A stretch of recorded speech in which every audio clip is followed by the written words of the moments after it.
Welcome back, everybody. Today's video is going to make some people big mad. That's okay.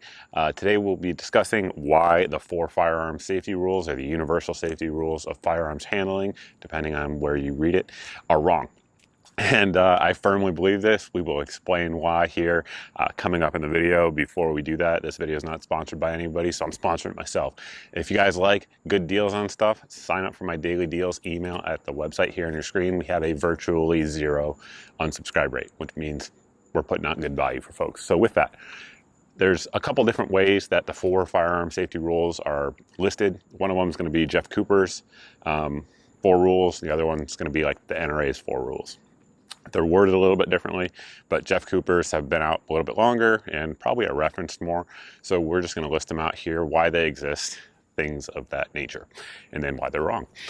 So number 1, all guns are always loaded. So it's to treat all guns as if they're always loaded. That makes sense. If a lot of accidents happen and you'll hear people say, I didn't think it was loaded. It's very, very common. So in this way, we want to treat all guns as if they're loaded. I realize it may not be the easiest to read the whiteboard of knowledge, but I'm reading them for you, so you're good.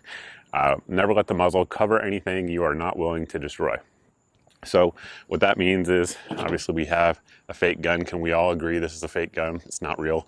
So what they mean is the muzzle doesn't cover anything, whether it be my foot, which is pointed at right now. If I'm standing here talking like this, I'm pointing it at my foot. Or if, I'm like, oh, let me check my laser and point it right here at my hand to see if it's off. And we've all seen the video of the guy with the 1911 that blows a hole in his hand doing that exact thing. So we don't do that, right? We don't let the muzzle cover anything you are not willing to destroy, and that includes other people. So, if you're in a crowded area and you're standing like this, you're probably flagging somebody. Maybe like this might be a better idea, or even like this, depending on the environment and what's around you. Keep your finger off the trigger until the sights are on target. This is Cooper's version. Again, I think the NRA version reads something like, keep your finger off the trigger until you're ready to fire. So, there's some nuance to this one. If you are a really high level shooter, there's something, not really high level, but not a novice shooter. A lot of folks will teach you to prep the trigger, meaning that as you're coming up, you're starting to put pressure on the trigger, getting to the wall, so that way as your sights actually reach the target, you're at the wall and you can press through the wall to get your shot. But again, if we're talking about people who have never fired a firearm, that's a good rule in my opinion. We don't want to start training them at more advanced techniques when they don't know how to align their sights, if that makes sense. So there is that. Identify your target and what is behind it. I think the NRA's version is know your target and know what's behind it. And the reason for that is it's 2 parts, right? So know your target. So identify what you're actually shooting at. Every year, unfortunately, during hunting season, we always hear a story about a hunter who shoots a person, whether it be another hunter or just a random bystander, because they saw movement in the brush. Movement in the brush is not a deer, right? So you have to identify your target being a deer, or if it's a bad guy, and then what is behind it. So with pistols, for example, a lot of times you're going to have pass-through when you shoot someone. So you shoot someone with a handgun round, a lot of times that round is going to continue going after it enters the person or deer that you shot. So you need to know what's behind it. Additionally, most folks miss when they're shootings, especially like if you look at law enforcement statistics. I think every year it changes, but it's like law enforcement engagements at best, like a good department is hitting like 25 to 30% of their shots on target. The rest of those are missing. So what that means is those shots are going clear into things around your target. So you have to know what it is, and if there are non-threats around it and you can't be sure that you're not going to endanger them, don't endanger them. Of course, the situation may change that. It's a judgment call, etc. That is for another video. So why are these wrong? I just explained why they all make sense.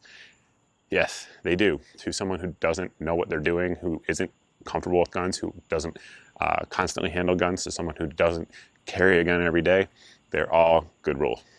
However, one of them is very wrong, and it's not the trigger one. We already kind of discussed that one, and it is this one right here. This is a lie.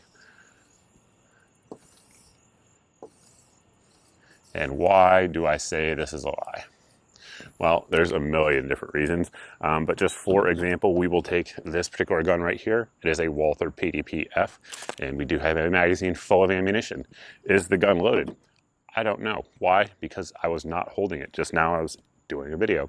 So at this point, we can pull our slide to the rear and you can visually inspect. There is no round in the chamber. There is no magazine. This gun is now clear. So at this point, let's hypothetically say this one had a threaded barrel and I wanted to throw it on a suppressor.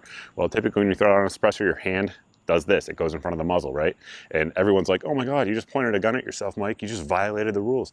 No, that's stupid. So here is how I handle it, right? Because I handle firearms all the time. I work on firearms. I assemble firearms. I modify them, etc. So, you know, if your vise is at a weird angle in your garage and you got to kind of get around the gun, you got to get around the gun. That's how it works in the real world, right? This is a real 360-degree world. Everything's not black and white like it is on paper. So, you know, you put your muzzle device on, you put your muzzle device on, but again, it is in my hand and I have cleared it. So my rule is, and I should note, I've pointed this out in other videos as well. I handle firearms for a living. It's what I do. So I think I am much more likely to have like a negligent discharge into myself or something else than an average person. Again, every day I handle guns. So I have to have a rule that I hold myself accountable to in order to keep myself safe. And this is it. Instead of all guns are always loaded, my rule is know the status of your firearm. Okay. So with that, again, I just cleared it. I physically inspected. There is nothing in this gun. This gun is clear.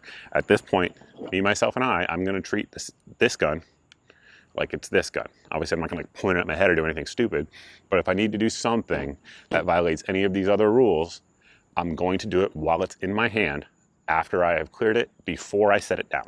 If a gun leaves my hand, it is not clear. That's how I treat guns. If they leave my hands, I put it down, I pick it up, I clear it again. That's how it works. Those are my rules. They've worked for me for a long time, and I have to date, knock on wood, never had a negligent discharge or any type of safety incident.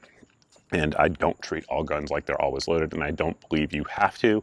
But again, I do, just to kind of reiterate, I do understand why we have this rule, because trying to explain nuance to someone who's scared every time they hold a gun, it's probably not the best idea. That said, once they're comfortable with it, they need to understand the realities of it. Like, for example, if you have a gun like this or any other gun that requires you to pull the trigger to disassemble it, is the right answer to never clean your gun and never to maintain your gun? No. The right answer is to follow the rule of know the status of your gun, because Glocks, for example, for years made a lot of people nervous, and now there's tons of manufacturers that have gone to that type of system where you have to point your gun in a safe direction, pull the trigger, pull back, and slide comes off. That's how you have to disassemble them, right?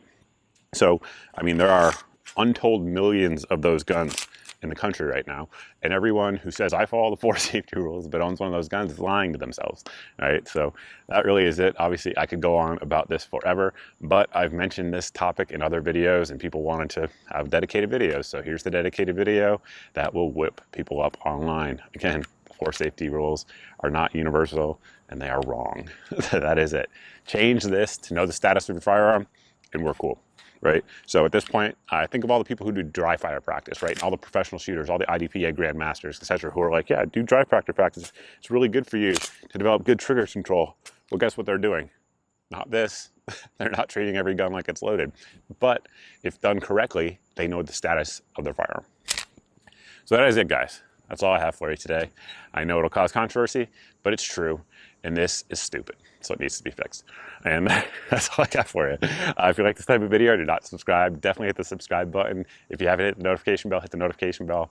If you've done that and you're still not seeing 2 to 4 videos a week here on the channel, make sure you sign up for my email list at the website here on your screen. It's a different one than we talked about earlier. This email goes out once a month and it has all the videos since the previous month's email in it, so that way there's no big tech giant censoring your eyes from my content. Additionally, if things like this go on sale, or any of the accessories or any of the ammunition that is in there go on sale, it will go out in my daily deals email. That link is on your screen right now. You can sign up for it, and like I said, we have a virtually 0 unsubscribe rate, so that just shows that I am providing value to my audience, because if it's in that email, it's the cheapest I know of anywhere on the internet on that particular day, regardless of what it is. So that way it saves you guys some time, because I've already done the looking, and hopefully saves you some money as well. That's it. Thanks for watching, guys. If you like this video, share it, and I look forward to seeing everybody in the next video.